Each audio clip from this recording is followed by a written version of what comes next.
نہ آپ کا کوئی اور معاملہ ایسا ہوا ہے، آپ کیوں اتنے پریشان ہیں؟ میں نے جلدی سے بات شروع کر دی ہے بغیر تمہیدی گفتگو کہ آپ بھی میری بات پہ توجہ فرمائیں۔ بھائی، ایک بٹن ٹوٹ جائے نا آپ کی ویسٹ کوٹ کا تو پوری محفل میں آپ کی توجہ اپنے بٹن پہ رہتی ہے، کوئی دیکھے نہ دیکھے آپ بڑے پریشان ہیں، یار بٹن ٹوٹا ہوا ہے۔ یہ طبیعت ہے انسان کی، اس سے بندہ باہر آ سکتا تو بڑے بڑے پڑھے لکھے اور مالدار لوگ اس کو سمجھ لیں آپ اچھی طرح، آپ پر بوجھ بن جاتا ہے، ذرا سا بھی کوئی اثر ہو نا کپڑوں پہ مٹی کا میل کچیل کا، وہ تکلیف دیتا ہے۔ بس سمجھ لیں اس کو۔ جو لوگ روز سوال پوچھتے ہیں نا کہ مولانا سارا کچھ ہے پر انجانہ خوف میری جان نہیں چھوڑتا، سب کچھ کے باوجود پریشان ہوں، کوئی دنیاوی تکلیف نہیں پر میرا اندر غیر مطمئن ہے، تو انہیں سمجھ لینا چاہیے کہ اگر ظاہر پر کوئی بوجھ ہو تو بندہ تکلیف میں رہتا ہے، تو اگر باطن پہ کوئی بوجھ آ جائے اچھی طرح سمجھ اچھی طرح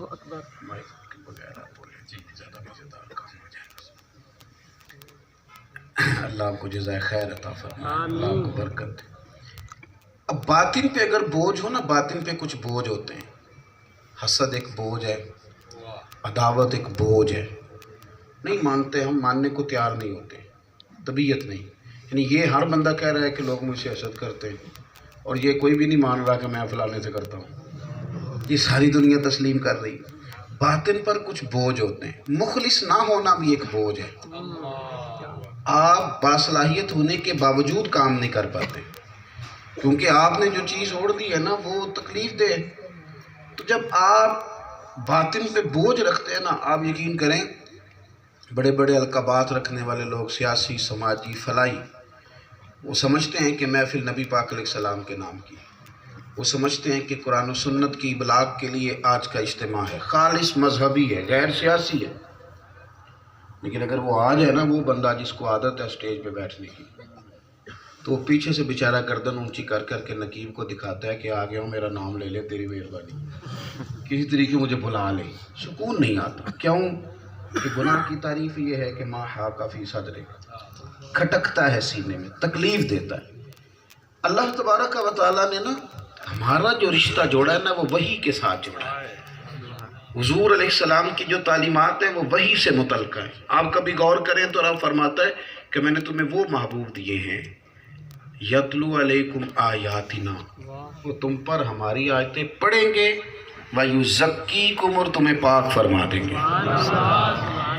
قرآن و سنت کی جو تعلیمات حضور نے ہمیں عطا فرمائی وہ تزکیے والی ہے، وہ صفائی کرتی، بہت سارے بوجھ تو پڑھتے پڑھتے دور ہو جاتے، اور کچھ اس کے بعد جب بندہ پریکٹیکل لائف میں جاتا ہے نا، دین کی بات آپ کبھی سن لیں، کسی سے عمل نہ بھی کریں نا وقتی طور پر، تو آپ نے سنی ہوئی ہو تو اگر وہ کام آپ کرنے لگتے ہیں تو بات آپ کے سامنے ضرور آتی کہ یار یہ بات میں نے سنی ہوئی تھی۔ آپ کی ذہن سازی کرتا ہے دین، آپ کو موٹیویٹ کرتا ہے، آپ کو وہ والے اخلاقیات دیتا ہے کہ آپ سمجھتے ہیں بالکل میری فطرت، میری طبیعت کے مطابق ہے، مجھے اس کی ضرورت تھی۔ آپ کے قریب جا کے دین آپ سے بات کرتا ہے، قریب جا کے۔ ہم نے یہ کیا ہے، انسان ویسے بھی اس طبیعت کا مالک ہے کہ وہ بعض اوقات اس جگہ سکون تلاش کرتا ہے جہاں سکون موجود ہی نہیں ہوتا۔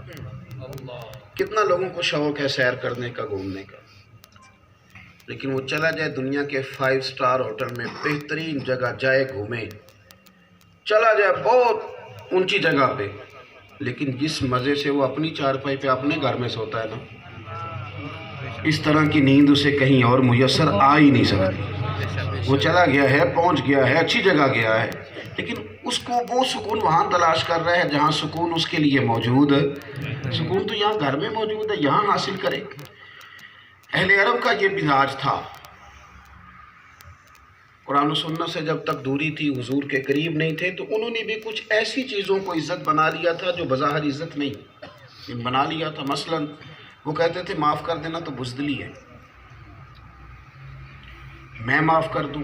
آج بھی آپ دیکھ لیں طاقتور آدمی معاف کرنے کو تیار نہیں ہوتا، کہ تجربہ کر لیں، آپ گاؤں کی کوئی پنچایت دیکھ لیں، غریب آدمی کمپرومائز کر جاتا ہے، معاف کر دیتا ہے، تگڑا بندہ سمجھتا ہے کہ یعنی میں ہی معاف کر دوں، نہیں معاف کرنے کو تیار ہوتا. کسی وقت کسی چودھری صاحب کے دباؤ پہ لوگ صلح کر لیتے ہیں پر معاف نہیں کرتے. کہتے ہیں کبھی یہ آئے گا نا میرے دانتوں کے نیچے، اب تو چودھری کہہ رہا ہے تو مان جاؤ، پھر دبا جاؤں گا. یہ عرب کے لوگ سمجھتے تھے کہ معاف کرنا ذلت ہے، کمزوری ہے، کبھی معاف نہیں کرتے تھے. نسلیں ختم ہو گئی، پورے کا پورا قبیلہ قتل ہو گیا پر ان کی دشمنی ختم نہیں ہوئی. کیوں؟ معاف کر دیں تو معاملہ سارا گڑبڑ ہو گیا. لیکن یہ جو وحی کے ساتھ تعلیم ہوتی ہے نا، یہ فطرت کے قریب ہوتی ہے. قرآن و سنت کی جو تعلیمات ہیں وہ آپ کے اندر جو انقلاب برپا کرتی ہیں نا، وہ ذہنی انقلاب ہے، وہ روحانی انقلاب ہے. دل ٹھنڈا ہو جاتا ہے. آپ سمجھتے ہیں کہ دراصل بات یہی تھی، مجھے پہنچی دیر سے پر میں صحیح جگہ پہنچ گیا. آپ سمجھتے ہیں کہ اب جہاں مجھے کھڑا کیا گیا یہ بالکل ٹھیک ہے. بھائی وہ سمجھتے تھے معاف کرنے میں ذلت ہے، اور رسول کریم نے بتایا کہ معاف کرنے میں تو عزت ہے. حضور نے فرمایا معاف کر دے تو تیری عزت بڑھ جائے گی. ترمذی میں آپ کو ملے گا، فرمایا جو جھک جاتا ہے نا، جو جھک جاتا ہے اللہ اسے عزت عطا کر دیتا ہے. جو جھک جاتا ہے، جو عاجزی اختیار کرتے ہے، اسے اللہ رفعت دیتا ہے. آپ دیکھ لیں کہ ابھی بھی لوگوں کو نا اینٹ کا جواب پتھر سے دینے میں مزہ آتا ہے، حالانکہ یہ کوئی اتنی اعلیٰ بات، اتنا کوئی بڑا. کچھ لوگ ایسے ہوتے ہیں جن کو ویسے بھی منہ نہیں لگانا چاہیے، ان کا نام لے کے ہم انہیں اہم کر دیتے، اس قابل نہیں ہوتے. عارف رومی رحمۃ اللہ تعالیٰ علیہ فرماتے ہیں گدھے گھوڑے کی بحث ہو گئی تھی آپس میں، گدھے اور گھوڑے کی. گھوڑا کہتا تھا کہ آسمان کا رنگ نیلا ہے اور گدھا کہتا تھا نہیں کالا ہے. 2-3 گھنٹے بحث ہوئی. یہ طلباء ذرا میری بات پہ توجہ کریں. تو نتیجہ کوئی بھی نہ نکلا. تو بحث ہوتی جو ہے، جب بھی بحث ہوتی ہے اس میں لڑائی ضرور ہوتی ہے. وہ لڑائی ہو گئی، بات بڑھ گئی. جنگل کا بادشاہ شیر تھا، اس کے پاس پنچایت چلی گئی. اس نے دونوں کی بات سنی. گھوڑے نے کہا جناب آپ بتائیں آسمان کا رنگ کیا ہے؟ اس نے کہا آسمان کا رنگ تو نیلا ہی ہے. اس نے کہا میں بھی یہی کہہ رہا ہوں پر یہ گدھا کہتا ہے کالا ہے. تو جنگل کا بادشاہ کہنے لگا گھوڑے بات تیری ٹھیک ہے پر تجھے عمر قید کی سزا ہے. اس نے کہا بات بھی میری ٹھیک ہے اور عمر قید کی سزا مجھے کیوں؟ اس نے کہا سزا اس لیے دی ہے کہ تو نے گدھے سے بحث شروع کر دی. ابھی کسی نے گدھے سے بھی بحث کی ہے. وَإِذَا خَاطَبَهُمُ الْجَاهِلُونَ قَالُوا سَلَامًا. گدھے سے بحث کر رہا ہے، کتنا تو بیوقوف ہے، اپنا بھی سٹیٹس خراب کیا. ہم ہر جگہ جیتنے نکل جاتے ہیں، ہر بندے کا نام لیتے ہیں، ہر ایک کو اہم بنا لیتے ہیں. اس طرح نہیں کریں. ہر بندہ آپ کے معیار کا نہیں ہے. بھائی آپ بہت ساری جگہوں درگزر کا معاملہ اختیار کریں، بہت ساری جگہوں پہ خاموشی اختیار کریں. اور یہ بھی یاد رکھیں کہ ضروری نہیں کہ آپ سچ بول رہے ہیں تو صبح آپ کا سچ ثابت بھی ہو جائے. یہ ضروری نہیں. سچے بندے کو بھی بعضوں کا ٹائم لگتا ہے، اس کا سچ ظاہر ہونے میں ٹائم لگتا ہے. کہ نوجوان میری بات پہ غور کریں، جو کہتے ہیں 3 سال ہو گئے مجھے کام کرتے، 6 سال ہو گئے، 14 سال ہو گئے، بس جی اتنی جلدی؟ سچ ثابت ہونے میں بھی ٹائم لگتا ہے. جناب یوسف علیہ السلام سچے تھے نا، پھر بھی جیل میں چلے گئے تھے نا جیل میں. آپ کو شکوہ بتائیں ان کا جیل سے شکوہ آیا ہو کہ میں سچا بھی ہوں تو میرے ساتھ کیا ہو گیا؟ کوئی شکوہ نہیں آیا، کچھ نہیں کہا. پر عرش کے مالک کا فیصلہ نرالا ہے نا، جس ملک کے قیدی تھے اسی ملک کا حکمران بنا دیا. تو ایک تو بھائی اپنی طبیعت کے اندر حوصلہ تھوڑا بڑا پیدا کریں. دل دریا سمندروں ڈونگے ہیں، دریا تے ڈونگے سمندروں، دل دریا سمندروں ڈونگے. یہ بھی حضرت سلطان صاحب نے نا مثال دی صرف سمجھانے کے لیے. دل دریا کہتے یہ بھی صرف تمہیں سمجھانے کے لیے کہا ہے، ورنہ کون دلان دیا جانے. یہ بھی صرف تمہاری سوچ کے مطابق تم سے بات. بھائی یاد رکھیں اپنی طبیعت میں حوصلہ پیدا کریں، ورنہ آپ 2 منٹ نہیں نکال پائیں گے. ورنہ سب سے پہلے اختلاف اپنوں کے ساتھ شروع ہوتا ہے. آپ کا تھوڑا ظرف معاف کرنے کا مزاج بنائیں، معاف کرنے کا دروازہ اپنوں کے لیے کھلا رکھیں ہمیشہ. حضور نے اسے عزت بنایا. مسند امام احمد بن حنبل میں حضرت ابو ہریرہ رضی اللہ تعالیٰ عنہ کی مرویات میں خوبصورت روایت موجود ہے. فرماتے ہیں کہ ایک دفعہ حضرت موسیٰ کلیم نے رب کی بارگاہ میں عرض کیا تھا اللہ ہر بندہ کہتا ہے کہ میں عزت والا ہوں، تو مالک تو بتانا تیری نظر میں عزت والا کون؟ او میرے جوانوں، بالخصوص وہ لوگ جو ابھی جوان ہیں، گرم خون رکھتے ہیں، وہ محسوس کرتے ہیں کہ شاید نا جیتنا ہی ہر جگہ کامیابی کی علامت ہے، نہیں، جیتنا کامیابی کی علامت نہیں، سیکھ جانا کامیابی کی علامت ہے۔ اگر آپ سیکھ گئے ہیں، کسی جگہ آپ نے سیکھ لیا ہے، بظاہر آپ کو 2 قدم پیچھے بھی ہٹنا پڑا پر آپ سیکھ گئے، پھر آپ کامیاب ہیں۔ حضور صلی اللہ تعالیٰ علیہ وسلم فرماتے ہیں، جناب موسیٰ کلیم نے عرض کی مالک تیری نظر میں عزت والا کون ہے؟ تو رب کریم نے فرمایا میرے کلیم جس کے پاس بدلہ لینے کی طاقت ہونا پھر بھی معاف کر دے، وہ رب کی نظر میں بڑا عزت والا ہوگا۔ سبحان اللہ، بڑا عزت والا، بڑا عزت والا۔ جتن جتن تے ہر کوئی کھیڑے، ہر بندہ نکلا میدان میں جیتنے کے لیے، جتن جتن تے ہر کوئی کھیڑے، کدی ہارن بھی کھیڑ فقیرہ، جتن دا مل کوڑی پہنگی، ہارن دا مل ہیرا۔ سبحان تو اللہ، درگزر کا مزاج آپ کو بڑا کرتا ہے۔ حضور صلی اللہ تعالیٰ علیہ وسلم نے جو تعلیمات ہمیں دی، ایک بات آپ کو عرض کروں، اسلام کے اندر معصوم یا انبیاء ہیں یا فرشتے ہیں، اس کے بعد تو کوئی نہیں، تو والد میں بھی کمزوریاں ہوتی، والدہ میں بھی کمزوریاں ہوتی، اساتذہ بھی بعض چونکہ انسان ہیں تو بعض اوقات بشری تقاضوں کے تحت کوئی ایسا کام کرتے ہیں جس کو ہمارا ذہن وقتی طور پر قبول ہے، تو اگر آپ کے اندر برداشت ہی نہیں ہے، یہ آپ یقین کریں، اب تو طلاق کا مسئلہ بتاتے نا طبیعت کانپتی ہے، ان چھوٹے چھوٹے بچے تن پہ کپڑے بھی پورے نہیں، اور وہ والد کے ساتھ طلاق کا مسئلہ پوچھ لیا، اور وہ کہتا ہے جی میں تو غصے میں تھا، میں نے 3 دفعہ کہہ دیا ہے، اب اس نے تو کہہ دیا ہے، اور بیوی بھی اس وقت تو مقابلے پہ ہوتی ہے جب بحث ہو رہی ہوتی ہے، اب ان دونوں کے اندر معاملہ تو گڑبڑ ہو گیا، درگزر دونوں نے نہیں کیا، لیکن ان بچوں پر جب نظر پڑتی ہے تو کلیجہ منہ کو آتا ہے، ان کا کیا بنے گا، کیسے بنے گا؟ کتنا بھی کوئی بڑا شخص ہو تو اپنے باپ جیسی محبت دے گا، اپنی ماں جیسا دامن کھولے گا، لیکن صرف عدم برداشت، صرف عدم برداشت۔ بڑے بڑے شاندار ادارے زندگی میں بنے ہوئے دیکھے، لیکن صدر صاحب تیار نہیں ہوئے خطیب کو برداشت کرنے کے لیے، کچھ بھی ایسا نہیں تھا، کوئی ایسی بات نہیں، لوگ برے نہیں تھے، بس ہماری مرضی کے نہیں تھے، ہم نے لوگوں کو فارغ کر دیا اپنی طبیعت کے اندر۔ حضور جو ہمیں علم دیتے ہیں، درگزر والا، معافی والا، سرور کائنات صلی اللہ تعالیٰ علیہ وسلم نے فتح مکہ کے دن کیا فرمایا تھا؟ میں آپ کو ایک بات عرض کروں، سکھوں کے دن بندے کو نہ بھول جاتے ہیں، دکھوں والے بھولتے نہیں۔ آپ کو کسی بندے نے کسی دور میں کبھی گالی دی تھی نا، سالوں بیت گئے، وہ شخص جب بھی دوبارہ سامنے آتا ہے اس کی بات یاد آ جاتی ہے۔ انسان ہے نا، تلخ باتیں وہ بھولتا نہیں۔ نفسیات کے ڈاکٹر کہتے ہیں کہ جس جگہ بندہ ایک دفعہ خوف زدہ ہو جائے وہ جگہ بدل دے، اس لیے کہ وہ دوبارہ اس کمرے میں جائے گا ڈر جائے گا جہاں سے وہ ایک دفعہ ڈرا تھا۔ انسان بھول نہیں پاتا۔ آپ تاریخ پڑھیں مکے کے لوگوں کی کہ کوئی ایسی بات انہوں نے چھوڑی نہیں۔ ایک تو ہوتا ہے کسی کو جسمانی تکلیف، ایک ہوتا ہے اعصابی تکلیف دینا، اذیت دینا، سارا کچھ انہوں نے کیا، قید تنہائی بھی ہے، سب کچھ ہے، اور جو گفتگو وہ کرتے تھے وہ بڑی نیچے اتر کے کرتے تھے، بڑی نیچے سطحی باتیں معاذ اللہ۔ لیکن حضور آج فاتح بن کے اور 10,000 کا لشکر ہے۔ آپ نہ کبھی دیکھیں، آپ کا اصل امتحان تو ہوتا ہی عروج کے دور میں ہے، زوال کے دور میں کیا امتحان ہوگا، کوئی پوچھنے نہیں آ رہا۔ آپ کی مسکراہٹ کا پتہ ہی تب چلے گا جب زیادہ لوگ آ رہے ہیں اور کھینچا تانی بھی کر رہے ہیں، پتہ ہی تب چلتا ہے بھائی کہ آپ کس طبیعت کے ہیں، کس مزاج کے ہیں۔ تو حضور نے گھوڑے پر بیٹھ کے ان سے پوچھا، یوں نظر ڈالی، سب ان میں موجود تھے جنہوں نے جو جو کچھ کہا تھا نا، سارا حضور کے علم شریف میں تھا۔ فرمایا بتاؤ تمہارے ساتھ کیا سلوک کروں؟ انہوں نے کہا آپ کریم ہیں، آپ کے باپ بھی بڑے کریم ہیں۔ اب حضور نے جو بات کہی نا، سرکار نے کیا فرمایا؟ حضور فرمانے لگے، ادھر دیکھنا میرے بھائی، حضور نے فرمایا جاؤ میں تمہارے ساتھ وہی سلوک کرتا ہوں جو جناب یوسف نے اپنے بھائیوں کے ساتھ کیا۔ سبحان اللہ۔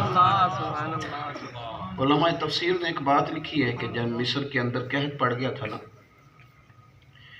تو چونکہ مصر کے اندر بہت بڑا سٹاک تھا گندم کا، غلہ بہت زیادہ جمع کر لیا تھا، جناب یوسف نے نا شہر کے چاروں جانب چوکیاں بنوا لی تھی